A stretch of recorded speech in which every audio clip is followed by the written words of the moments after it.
If I could get everybody's attention. Hi, everyone. I want to keep us on time, so I'm going to get us started since it's noon straight up. Welcome to Springfield City Club. I'm Lauren Sparrow. I'm with the City of Springfield. I'm also on the board for City Club. We're excited to have you all here. It's a great turnout. Today's program is Springfield Economic Development Update. We have staff here, and I'll introduce them in just a second.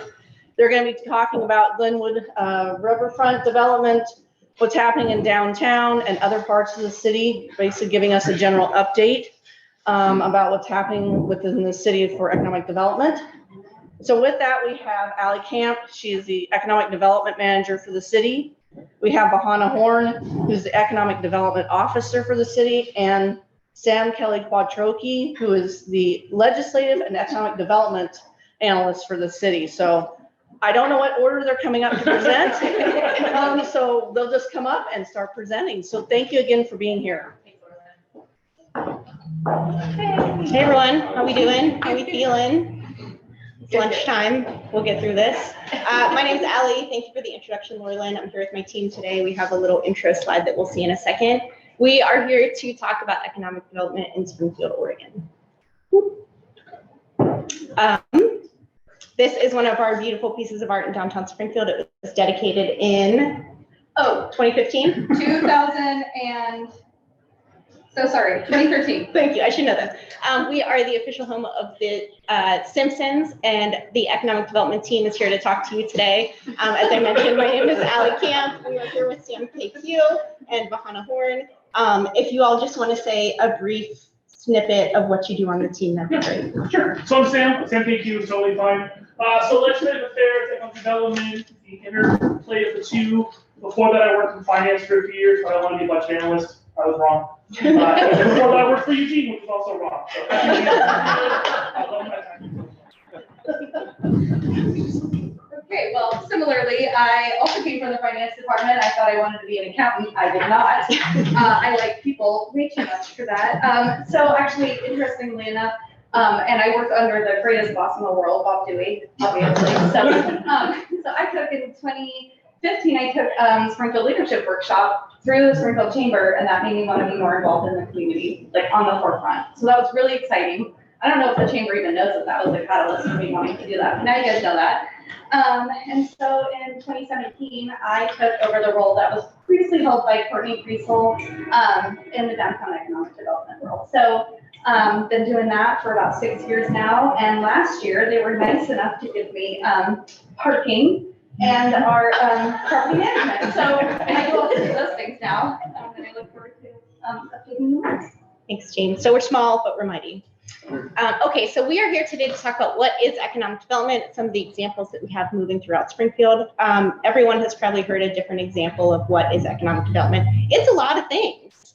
It can be anything from business support to workforce development, to business retention and recruitment, to business expansion efforts, new development in terms of housing or commercial enterprise, housing, right there, I said that, infill development, parking, as Bahana mentioned, urban renewal, which we'll talk about later, land use, which is the core tenet of how we develop in Oregon, infrastructure planning, programming efforts, partnership building, coordination, incentives, recreation, tourism, and education. And guess what? This happens at the local level, and policy.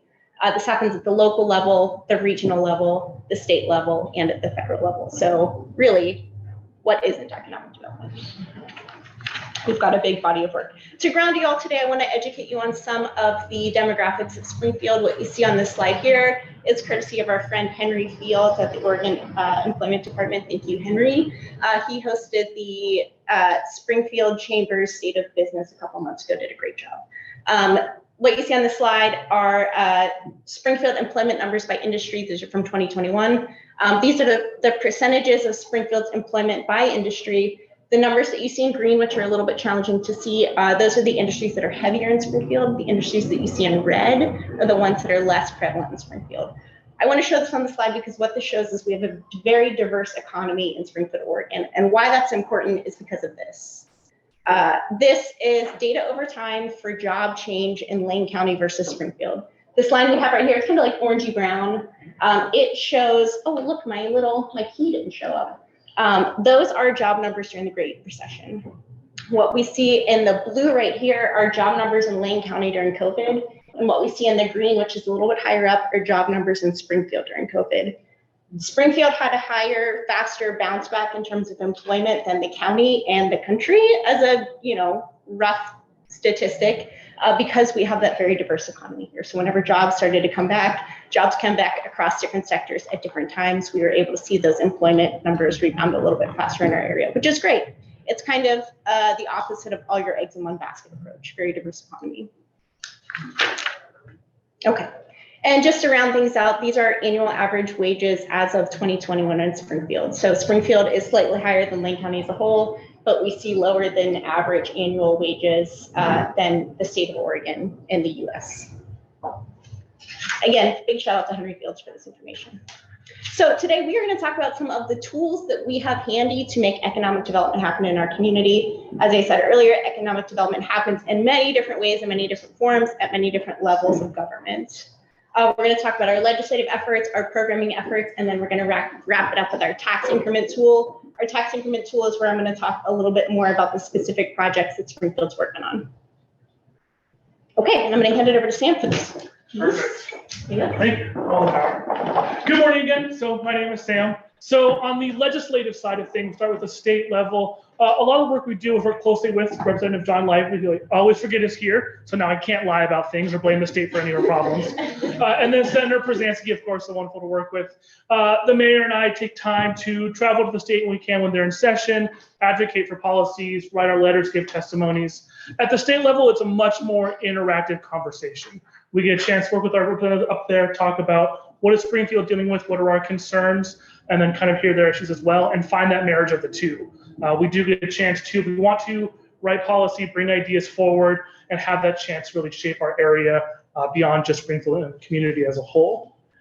At the federal level, the other half of the side I work at, you all probably heard of United Front. I believe we spoke to you all back in May-ish, but this is sort of the regional lobbying effort at the federal level. So it's Eugene, Springfield, Lane County, Lane Parks and Recreation, Lane Transit District, and Springfield Public Schools. This group takes more of a United Front regional advocacy effort. So we'll go to the DC together, bring together a packet of ideas, of questions, of challenges, and bring that to our federal representatives. At the state level, it's less of a chance for us to sort of drive the conversation, but more about what their priorities are for the state as a whole and their constituents, and take that opportunity to be one step ahead of our neighboring communities and applying for money earlier, being aware of the programs, and taking that more competitive edge. At the federal level, especially, this community effort is the goal. We find ourselves more often than not as a community applying for programs, working in tangent. The opportunities are a lot stronger. We did just finish a quite long state session. I have notes of various bills in case you want to have questions. I didn't memorize all of them. I apologize. I will check a few notes here and there. But if they are too hard, I know who to ask instead. So I'm thrilled to have that backup. But I'll be here for a while for questions and pass it off to Bahana for programming. No, yeah, this one. Down there. Yeah, and we did it on his computer. Got it. All right, well, anybody who's been to a downtown meetup knows how much I love public speaking, so I brought a bunch of notes with me to kind of guide my talking. Again, came from accounting world, so we don't public speak. But I did want to share with everybody kind of what you can do in 20 years. I just wanted to highlight what we've done here in downtown in the last 20 years, just because I think it's been really amazing, and it kind of brought us to where we are today, with the ability to do everything that we're getting done now and that we continue to do. So in 2004, Springfield voters passed the bond to construct the Springfield Justice Center, and that was one of the first kind of catalyst projects that happened down here to kind of change things. In 2006, SRDC redeveloped a major downtown building, opening the Richard Wildish Community Theater, which today is a thriving community theater, which is really awesome. I was on the board for a while. It's a great place to go see a show. So I highly recommend, if you haven't, please go. In 2006, the Springfield voters also passed the Downtown Urban Renewal Plan, which came into effect in 2007, which kind of puts us into a TIF district and makes it so that we can use urban renewal funds for all the projects that we do. In 2007, LTD opened the Springfield station. In 2008, our jail opened. In 2010, we began the Second Friday Art Walk. I believe the Emerald Art Center was the catalyst for that. In 2013, we partnered with 20th Century Fox to do the Springfield mural, as we saw before, and now we've defaced it. In 2013, we began our SDC program, which is within the Urban Renewal District. We're able to, CETA, our Urban Renewal, is able to pay SDC fees, the local ones, on behalf of our new businesses. So that's a huge cost savings for them. And we run that program to today. Planktown was the first recipient of that. We all know they're still here. They're awesome. We love them. In 2015, the parking program began. Everybody loves it to today. In 2015, the city also partnered with the Kesey family, which was really exciting. And we installed the Kesey mural on the Oddfellows building, which is on the side where the Planktown building is. In 2016, we did our final downtown light installation. We did our first one in 2015, and then we completed it in 2016. So all these great lights that you see, which also became our downtown logo, that happened in 2016. In 2017, the Booth Kelly Mill Race Trailhead opened to the public, which is really awesome. That was a partnership with Willamette Lane. We were able to work with the Mill Race. I have some brochures over there that kind of explains all the work that went into it and how we were able to connect all of our pathways through there. We also, in 2017, which is the year I came on board, downtown businesses began to meet quarterly, which we still do today. It's been a little off since COVID, but I really enjoy bringing our businesses together, providing updates, inviting folks like you guys to share information that you want out there. So we do that too today. We also formed the Discover Downtown brand, which you will see all over the place. Jenna Fridley and Kelsey, blanking on her name, from Campfire Collaborative, they actually created that logo. So they're also a downtown business. So we're really happy that a downtown business was able to create our logo. In 2018, Discover Downtown Springfield, the website and our Facebook campaign launched, and I am super proud of our organic 3K new followers. That's huge. That's hard to do. I have no budget to promote anything. That's really just organic reach. So that's awesome. I'm super proud of that. In 2019, our first annual block party was held, and I can share with you that it's running through our permitting department right now, but the 2023 block party hopefully should be held on September 8th. As soon as we have the permits, it'll be good to go. So mark your calendars for that one. It's going to be exciting. In 2021, the Olympics held the men's and women's qualifying race walk events here. That was really exciting. Our whole community came together, and anybody who made it down for that, we all kind of came together for the first time since COVID, which felt really good to do as a community. In 2022, we had the installation of the Welcome to Springfield, Oregon mural on the side of the building about a block over there. And we had the World Athletic Championships, and those were held in downtown. And in 2023, the Springfield Economic Development team got asked by the Springfield City Club to provide you all with an update. And that's so far, that's our highlight for 2023. We'll have more.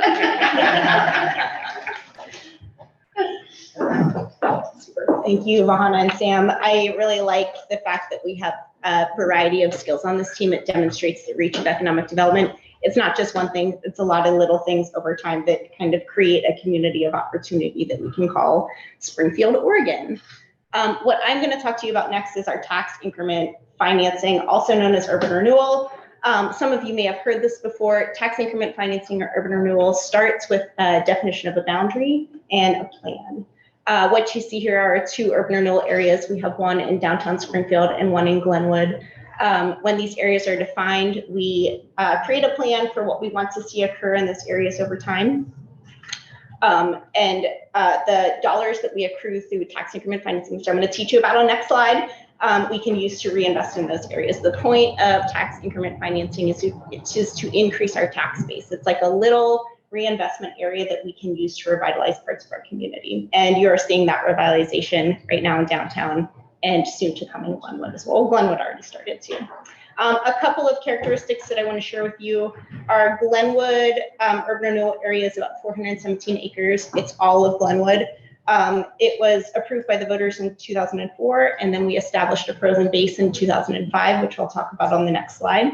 And then our downtown area is about 618 acres. It stretches all the way to 23rd Street. So not just the little pocket of downtown we have here. We treat all of that section of Main Street all the way to 23rd as our downtown. It was voter approved in 2007, and then the base was frozen in 2008. A little bit more about what I mean by that frozen base. When we define an urban renewal area and we have an approved plan, what that does is it solidifies the tax base at a certain percentage. That's this line right here. We call it the frozen base. So this would be that 2008 date for downtown and that 2005 date for Glenwood. Whenever that base is frozen, anything that's earned in terms of property tax increment over time is considered tax increment financing dollars that we can use to reinvest in those boundary areas according to the plan. So that's the money we have available for these new developments, these public-private partnerships, these infrastructure improvements.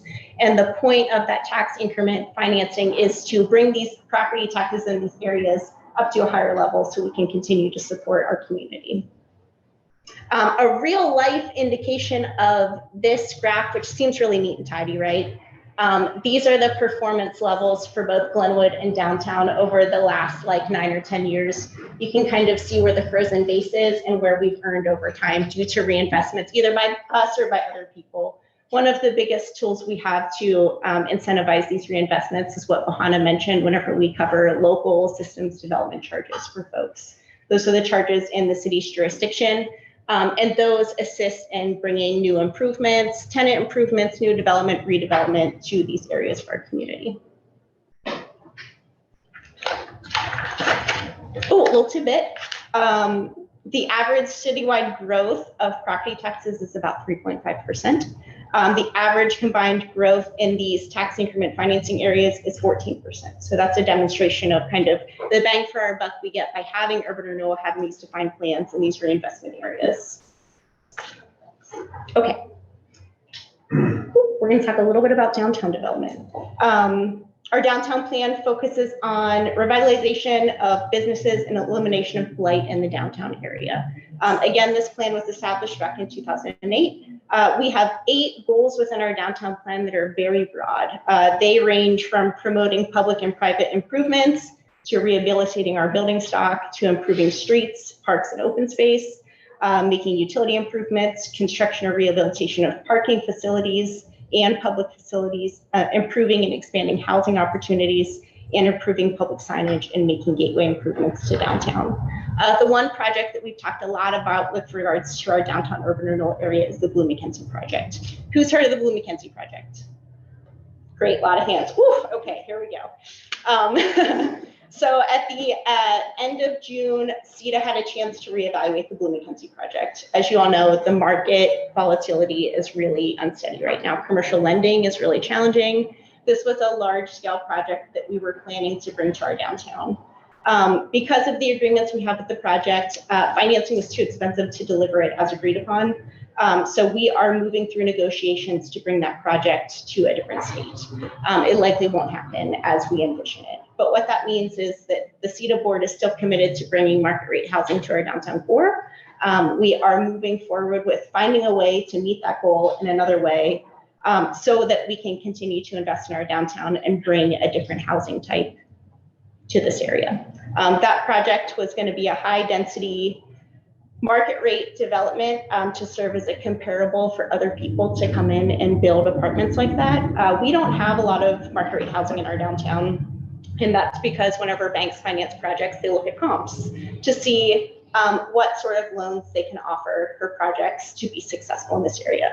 CETA had the intention of delivering the first market comparable to our downtown so that others can follow suit and deliver on that. CETA is still committed to that goal, but because of the cost of the project and the cost of financing right now, we need to re-envision it a little bit. So a little bit of a bummer, but we'll deliver something. Okay, now on to Glenwood. Woo. There it is. Look how beautiful.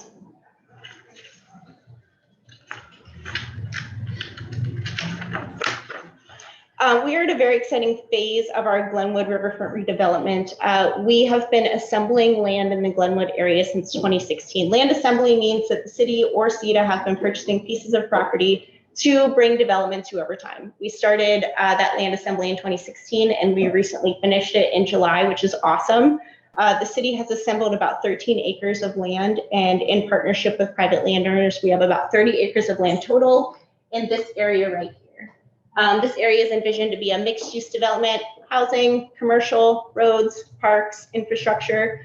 In order to get there, we need to go through a master planning process. So last City Club, we learned about the master planning process of Marcola Meadows. That's a land use process that means whenever it's done, you're allowed to build what that master plan says.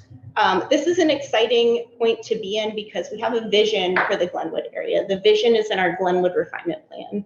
And while that is a great vision and it dictates kind of what our development code ends up being, it's still a far reach away. A master plan gets us a little bit closer to having a tangible development, understanding where roads will be, understanding what infrastructure will be, understanding the massing and density of potential buildings that could be on this site too. So we're getting a little bit closer to having something can be built over time. We've hired a great team of people to work on this master planning effort for us. We have Rao Broca architects, Walker Macy landscape architects, and then a whole slew of sub-consultants that have worked on a variety of projects locally and across the state of Oregon. We have partners at Sub and William Lane involved and Homes for Good as well.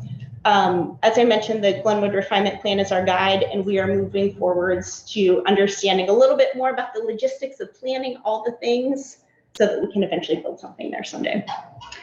One more group of folks that is very important to this project, we have brought on our master developers for this area for the city and CETA properties. Jill Sherman of Eatland and Company and Mark Mixis of DeChase Mixis have been informing the process. These are the folks that are gonna bring the CETA and city properties to realization, to have buildings and lovely things for us to be there. Up here, I have a map of the land ownership. So as I mentioned, CETA has been moving through land assembly since 2016. The CETA and city-owned properties are green. Our Homes for Good partners have the property in yellow. And then our private property owners are in orange. This is the Roth family. They own the Roaring Rapids Pizza. And then this is the Marvin family. This is really a beautiful stretch of river. This piece of land right here is just totally underdeveloped, really stunning. We don't get to see a portion of our river like this. I've been told that by the master planning team that we're really lucky in our community to have what's called a wild river. We don't have kind of steep grades on the side. We can walk down and access the water. A lot of communities don't get to have property like this.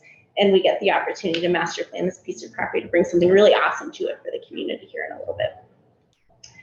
So I mentioned that this master planning process that we're moving through will give us a better sense of where the important things on the land go and what it could look and feel like over time. Master planning is a formal land use process.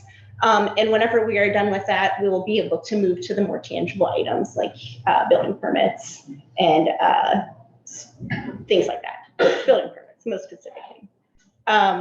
So this is the point in time, really, it's an 18-month period where we are figuring stuff out. So you might say, Allie, what kind of housing density is going to be there? And Allie, where are the roads going to go? Guess what? We're working on it. That's why we have these 18 months with our partners and our sub-consultants to move through these questions. And it's a really exciting time, I think. Am I missing anything? Okay. I had a couple goals for this presentation. I think maybe I cruised over this slide earlier, but I wanted you to meet the city's team. We are the team of 3. You can contact us for any information. We want to make sure that folks in the community have the most relevant, connected, and up-to-date information. So our business cards are back there. Please contact us. I wanted to build your knowledge base about Springfield. You have a little bit of background on our economy, on our wages, on our tools that we have available, and then our current projects. Learn about our tools. Check. And then I wanted to be able to speak to Springfield's projects too. I had a secret goal, and it was to learn how we refer to Springfield. I think I said it once or twice.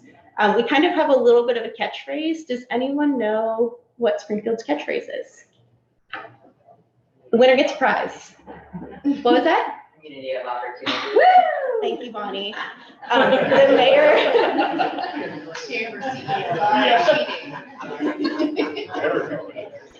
should have had a plant. I should have planted it in the audience somewhere. The mayor really likes to refer to Springfield as a community of opportunity, and I fully agree. We are here to kind of make a space that people want to move to, live in, stay long-term in, raise their families in, work their job in, recreate in, enjoy, spend their money. That to me is kind of the meat and potatoes of economic development, to create a community that people want to live in. So I hope that Vahana's work, Sam's work, and my work today have kind of displayed how Springfield is doing that for the community, both in the short term and the long term. Bonnie, you get the prize pack. Oh, good. Just a little bit more information. If this is exciting work to you, I think it's some of the most exciting work the city does. And you want to find more information, you can go to the city's website. Our economic development team has a page under the city manager's office on the website.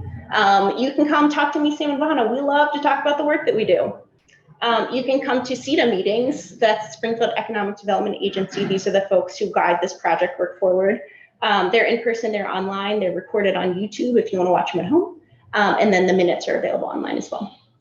And then also, if you want to dig into property details, do a little bit of economic development work on your own, the city just launched a public mapping hub. The URL's right there. You can look up anything from property details to wastewater infrastructure to parks to all the little details you need. If you want to be a little individual land developer, you can do that with this resource. And then if you don't know where else to go, come talk to us. Thank you. This is hard to see, but our business cards are up there. We're available for questions if anyone has them. Questions out there?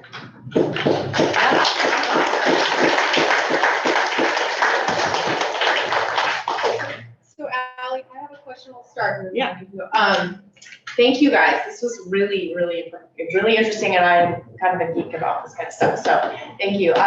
I'm curious about the Willamette River Greenway. Obviously, this has been a hot topic over in Eugene, and our city council recently adopted some provisions and new changes to that relating to middle housing. I'm curious about how that might have an impact on existing development and or any new development, what that looks like. Great question. Yeah. So for folks who don't know, the Willamette River Greenway is a boundary that we set back from our water sources to protect them. The Willamette River has a specific one, and I believe it's 75 feet. So as it applies to the Glenwood project, the Willamette River Greenway setback will be about 75 feet from the bank's edge. What that means is no development can occur in there. We need to keep that area natural. We need to keep it safe. Anything that is built in there gets to stay, but it cannot be touched. So if you're thinking about, oh, that might impact Roaring Rapids, yeah, they're definitely in that boundary. This is the Carver building. If you see it from the bike path on the other side of the river, it's like the beautiful red barn. It's got these long tan rectangles painted on it. That is also in the setback area. So that will not be able to be redeveloped or added onto at any point in time either. So right now we are envisioning the Glenwood area in the setback to remain natural, maybe park space. Okay. That's part of that figuring out that we're doing right now in terms of understanding what we can and cannot do with the land. Okay. And just to follow up to that, because in Eugene, you can build on it, but you have to go through a totally different process. Yes. So I'm curious, so you've determined no building on it, and there won't be even a process for like going outside the lines? I would have to ask our planning staff that. Yeah. Just curious. I know Andy's here. Yes, there's a way to define the greenway setback. Typically, it's a survey boundary, and a portion of this property did have that survey done, and it was essentially established at the top of bank of high water mark on the river. So it had been reduced from what was normally a 200-foot setback down to a narrower setback. So within that boundary, water-related and also adjacent type uses like pathways and stormwater facilities that are vegetated can be constructed within that area. But it'll be very low intensity types of development that will allow people to meet the areas of work. That's a great example of how economic development is everything. In this case, it is planning applications. In this case, yeah. Allie, we have a question from Mike Eister on Zoom. Mike, if you will unmute yourself, you can ask your question. Thanks, Lynn. You talked a little bit about retention and new business development. I wondered if you could elaborate a little bit on how we're doing and what we might be able to do better and more to help retain businesses and attract additional businesses. Yeah, that's a great question. That's a very dynamic question. Attraction of businesses has a lot to do with the space we have available for them. We have great partners at Business Oregon that do recruitment and retention efforts on our behalf. What they do is they look for these big fish, medium fish, small fish. When folks are looking for land in Oregon, they put a call out to all the cities and they say, hey, what kind of land you got for these folks? This is what they're looking for. So we participate in that process whenever folks come shopping around for Oregon. We're really lucky to have Business Oregon doing that work at the statewide level for us because it exposes us to a lot more opportunities than if people were to just kind of stumble upon Springfield on their own. So that's one of the ways that we're working on business recruitment. In terms of retention, I think that comes back to building that community of opportunity. A lot of economic development levers are out of our control. If you think about things like, nationwide economy, housing concerns, while we have like little levers we can pull locally, we can't influence all of those things all the time, inflation rates. What we can do is continue to build things for the members of Springfield that keep them happy, that keep them healthy, that keep them wanting to live here. That helps businesses keep and attract employees, which keeps them moving forward ultimately. So it's kind of, I think about it like the long game. We're playing the long game here. We're making a really solid community, solid service level, solid job opportunities, hopefully increasing wages over time so that we can support these businesses in the long run. Allie, question, what is the current state of phase 2 of the Franklin Boulevard project? This is another great example of how economic development is everything. So there are a team of people at the city of Springfield working on that project. I believe we are still in the design phase of it. When you say phase 2, are you talking about westbound Franklin? Yeah, we're currently designing it. I'd love to follow up with more information so I don't get it wrong for you. Okay. Question about what the city's doing for grant funding efforts to pursue some grant funding. Any specific type of grant Well, funding? just as an economic development tool, I mean, there's parking, there's electric vehicle infrastructure, Representative Lively, granted some money to the city. So is there like an active grant identification pursuit, rule in, rule out? I'm gonna let Sam talk about this one. Well, you get anybody. Yeah, there's a bit of both. There's sort of there's a few groups we're part of where a passive kind of list comes out at the federal level you're being offered. I mean, with the Inflation Reduction Act and the IIJA, the Infrastructure Act, lots of money's been coming out. We're trying to stay aware and kind of give that opportunity. That's sort of once in the career pot of money. We said about COVID, we're saying again about all this kind of stuff as well. In terms of local levels, yeah, I mean, staying up there with our partners, what our needs are, being aware what's happening in the session, things that are coming out. I'm staying on top of those. We have an accountant who goes that full time to kind of do the fun back end part of reporting issues. And I think it's really just sort of staying in communication with our partner agencies, our purpose of the state about what's out there, what the needs are. There's a bit of a need of looking towards lower council leadership and making sure we're applying things that are both kind of citywide priority. It'd be easy for me to just focus on ECDF, my partners, and only look up there. But I feel it's a fair thing to focus on streets and stormwater and housing, kind of a wide range of things, and then bring those up to leadership about where the priorities are, what we want to focus on. Cool. Tony? When it comes to economic development, this sort of ties into this question, I think, but what I think we are seeing statewide, I want to understand Springfield's take on the buildable land situation. So it's hard to recruit and place and even expand local businesses or opportunities without places for them to build. So that goes back to infrastructure. And I know a lot of resources are being pointed at Glenwood, and are we seeing a priority both at the small scale level and at the larger scale level that's going to open that up if in fact we have a project that we say this is, we need some help here. And do we have the relationships either at the state or the federal level that's gonna help us drive economic development projects? Right. In addition to.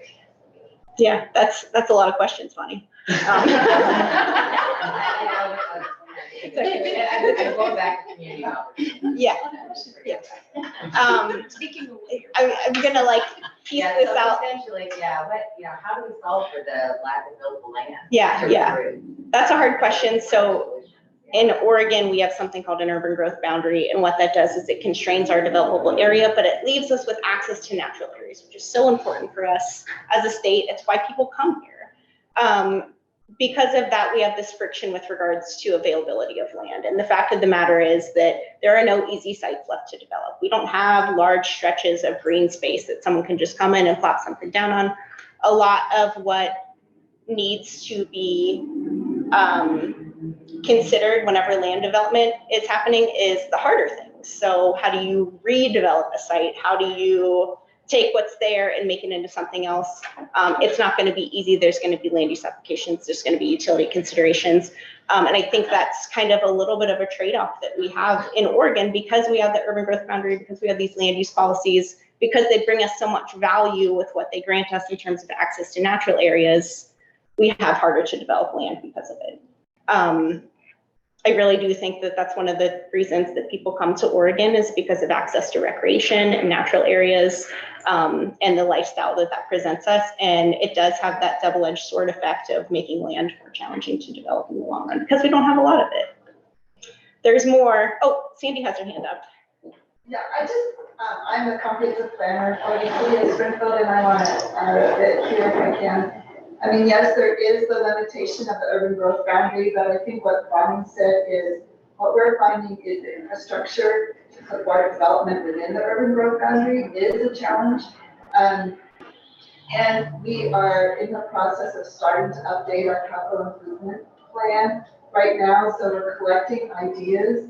So if you have priorities or ideas of where we should invest for our infrastructure to be able to serve new areas, like we're currently designing and planning to build a sewer line down Bob Straw to extend to the Jasper Natron area, which will help to open up that largely undeveloped area for new development. So collecting ideas, because that infrastructure piece really is key. And even without the urban growth boundary, Springfield is constrained by rivers and mountains, steep hills. So it would be difficult even without the regulatory environment to expand and extend infrastructure across a river or over the hills. So we really need to look at focusing on compacting our growth within the city, as Allie was just saying. Thank you, Sandy. Another expert that we need in economic development are comprehensive planners. Is zoning a problem with some of these large or fairly large pieces of land within the urban growth boundary? I'm thinking just along Main Street, on the north side, it just seems like there's several large fields. I wonder if they're zoned or something that can be easily developed. Yeah, that's a good question. So the way that we plan zoning over time is on large land use timeframes. So 10 to 20 year time horizon, sometimes even longer. Whenever areas are zoned, they're zoned for that future thinking. A lot of our land on the downtown South A corridor is on community commercial, which offers a really wide range of uses. So there are other considerations of why land doesn't develop. A lot of it has to do with economics, cost of materials. While the regulatory environment might be a piece of it, it's certainly not the entire piece of it, especially in the type of economy we have right now. So there might be other barriers. I'd also add in, just being familiar with downtown, most of that on South A, those are large swaths of land owned by like one owner and then one owner and one owner. So if they're choosing not to develop, that's their prerogative. Andy. Can you go back to the slide that showed the different economic sectors? I was just curious about something, and I wondered where, and I didn't see it in the listing, where wood products would fall, which would have been traditionally the mainstay of Springfield, I don't see it anywhere there, so are we completely eclipsed? Or would it be in the manufacturing maybe? Yeah, so that's a good question that I would like to provide clarification for everyone on because I don't know the answer. But sometimes it's based off of the bulk of what the positions are at a company. So if a company has a bigger admin percentage and a smaller like field staff percentage, they may be plopped in like administrative services. If they are primarily manufacturing, they might be in manufacturing. So some of these like industries that are identified as wood products or identified as some sort of manufacturing, they might fall into another type of grouping. I do think Henry has information on sector specifics that I can share with everyone. So I'm just curious. yeah, good question. They're very space consumptive and traditionally have been the mainstay employment for Springfield, but it's a good indication that the diversification of the economy Yeah. when it's not at the top of the listing. Or like, you know, like what even is a professional other service? I don't know, you know. I think that's us. Yeah, For doing information requests on employment data. let me get my pen. I'm also wondering about like largest employer individually. What was that? Largest employers. Largest employer, yeah. Oh, I should know that. We have, We just did it for our Glenwood Riverfront. that's our largest taxpayers, right? Oh, true. We can look it up for you. Can you make that government and non-government? I think so. I think it is. Yeah. Yeah. Note to self, bring Henry with me next time. I could have brought it next door to my stepdad. Anything else? Any more homework for us? Yes, I don't have any. Does anybody have? Question? Yeah. Go for it. Another question. What is happening with the residential properties in Glenwood south of Franklin Boulevard? Is there any planning effort on how to upgrade or change those? Yeah, that's a tough area in terms of the jurisdictional understanding. So the area south of Franklin Boulevard, which we'll get to, thank you, Paige. I think it's the one after this. And we're not going to be able to see it, but I'm going to point to it so folks can understand. Here's Franklin Boulevard. We have our two roundabouts here. You're referencing these properties down here, right? Yeah, these are lower income homes. The housing stock is pretty old. These are county jurisdiction. Some of them might have been annexed into the city. Annexation transfers a property from county jurisdiction to city jurisdiction. Some of them might be annexed into the city, but right now they are county jurisdiction. They are not part of our master planning effort for this portion. What about the Glenwood transfer station? The Glenwood transfer station is also not in our jurisdiction and not part of this. I know it is something the county is working on piecing together a timeline for. We are keeping tabs on that loosely because it does impact people's interest in moving and building in Glenwood. But I'm not the right person to ask for information about that. Would you like that person? What's his name? I'm looking. No, it's LPD. From Santa Fe or from? From LTD, or from Lake County. Dan Hurley? Dan Hurley, yes, thank you. Okay. It takes a village. Had a slightly different answer, just so you know, because I asked them that too. Oh, okay, okay. I'd love to hear more after. I want to get into it, yeah. Bonnie? I'm curious, Ally, and I'm sorry if I missed it, if you did it up front, but the city's revenue basis, the revenue streams, are there bigger, you know, what's the sort of distribution? And I'm thinking lodging tax, I'm really curious about lodging tax and what that's, what you use lodging tax for. And then obviously the other sources that you have. Do you have any sort of broad strokes? We didn't specifically break that down, but Sam might be able to speak to a little bit. Bonnie's referencing something that we have called the transient lodging tax. That is one of our many, we don't have a lot of revenue streams. That is one of the revenue streams available to economic development as well. Sam, take it away. Yeah, and the big ones, street, stormwater, wastewater, are all pretty set for those things. No one play in those areas because we do street or stormwater projects. The TRT or the TLT Per statute, we can take 1%, 4 or 5/9 of it, I'll be specific, to our general funds. We do that right away. And then a big chunk of it also goes into our urban art programs. We're looking at some partnerships with the chamber in the future, also kind of printing and advertising. It has to go towards, again, tourism-related activities. So nice and vague, there's opportunity to spend the money there. And then our wonderful city general fund, which is flush with cash, you would not say. We have opportunities to develop in those areas. But again, that is primarily property tax, and Oregon's property tax could be a whole other day with this group, about what's going on with that one. We do have some funds, our urban renewal districts, those are set aside for that type of commitment, only for those areas. So Glen has its own money, downtown has also money. And those are primarily the big ones that we kind of play around with. Some special revenue here and there, some kind of unique funds. Those are more from grants and kind of one-off things.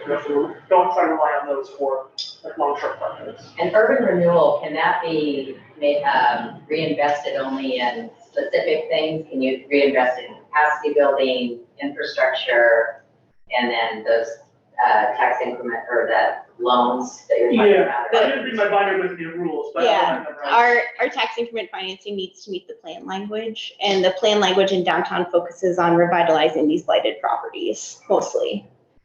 So direct reinvestment in the property, real estate? Yes, for the most part. Yeah. The plan does identify some investments in infrastructure or like initial programmatic support, but long-term, it's about increasing the property tax base by revitalizing properties.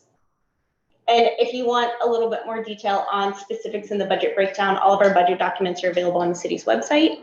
And then our budget committee presentations are also recorded, and the council presentations are available on YouTube as well.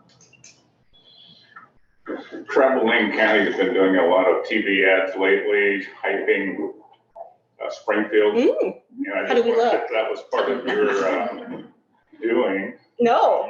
Those You are, haven't been involved in it? individual businesses.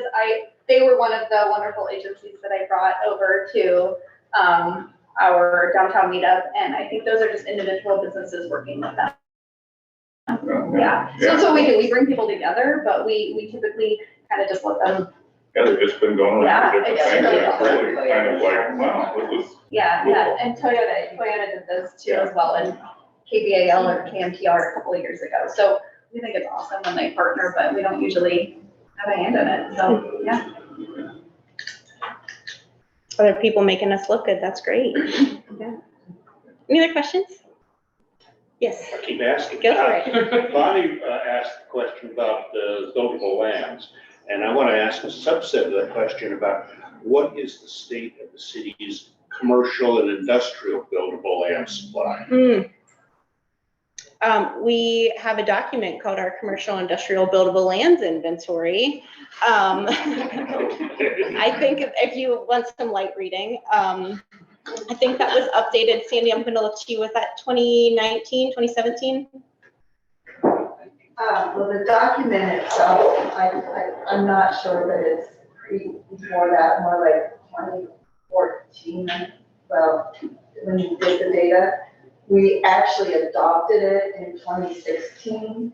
And that is when we expanded our urban growth boundary for employment land. The state did not acknowledge that expansion until 2019. And we kicked a lot of planning cans down the road, meaning that there's still plans that we need to complete in those expansion areas before it can be annexed and developed in those expansion areas like North Gateway, and then down south, 28th Street toward the Mill Race area. So those are where we've expanded for target industries that needed the larger sites that we don't have left within the more concentrated part of Springfield. I do think, I would love to be able to update the inventories because I think our employment sectors, particularly the commercial side, has shifted, which was accelerated by the pandemic. But I don't know when we're going to be able to get that onto our work program. I'll add to just like a quick little summary of that plan. Whenever a business organ reaches out to us and they say, hey, do you have a site of this size? We're looking for someone's looking for a piece of land, 100 acres. The majority of Springfield's available industrial lands are little bitty baby sites. We have a lot of little bitty baby sites. We have a mid-level amount of medium-sized sites. And then we have like 1 or 2 very large sites that can entice those bigger fish to our community. Alec, can you give any examples of that partnership with Business Oregon where they have brought a business in? Yeah. One of the success stories that we talk about with regards to partnering with Business Oregon is bringing Wayfair, the call center, to our community. Wayfair was up in the North Gateway area. They applied for our enterprise zone application. They brought a lot of employees to our community via Business Oregon. So that was a productive partnership there. Well, any other questions before we wrap up? I just want to give you guys a round of applause. Thank you for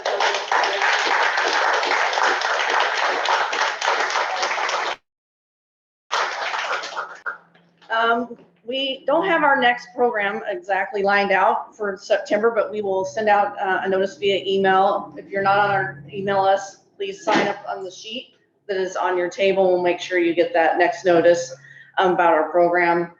We also are recruiting for a board or 2 more board members. So if you're interested on being City Club's board, we'd love to talk with you. We have several of our board members here, so maybe they could just raise their hand or stand up. Paige, who Whitney's back there, Warland, obviously, myself, Lynn.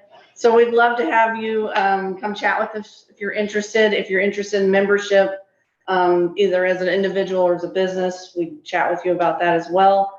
And we really appreciate you attending today. Again, great crowd. Tiffany is our chair. Would you like to say anything else? Sure, I'll just say a quick hello to the group. For those who don't know me, I'm Tiffany Edwards. I'm the City Club president for the time being. And so one of the other things I wanted to mention to all folks is that, the City Club, we've been around, the organization has been around a really long time. And I think most of us that serve on the board, we're new enough that we don't actually know the full history of how City Club came to be and whatnot. But we really appreciate the folks in the community that do and have supported the organization from day one. We're kind of at a point, obviously COVID was tough on a lot of businesses and a lot of nonprofits just like us. And of course, we moved to a virtual format, and this is the biggest crowd we've had. This is amazing. We love this. So I wanted to just thank everybody for being here. But again, we are kind of at a crossroads with our organization. I mean, we are really looking for some additional support to keep us going. We've got a few months worth that we can really keep the club going, but we have very minimal expenses, but every dollar really helps. So if you know someone that you think would be interested in becoming a member, let us know. If you are interested in a sponsorship or even a personal donation, we would always appreciate that in order to keep doing what we're doing. And we have big plans for this next year and bringing some great programming. And so we encourage you all to keep coming and participating. So thank you. All right, that's it. Thanks, everybody.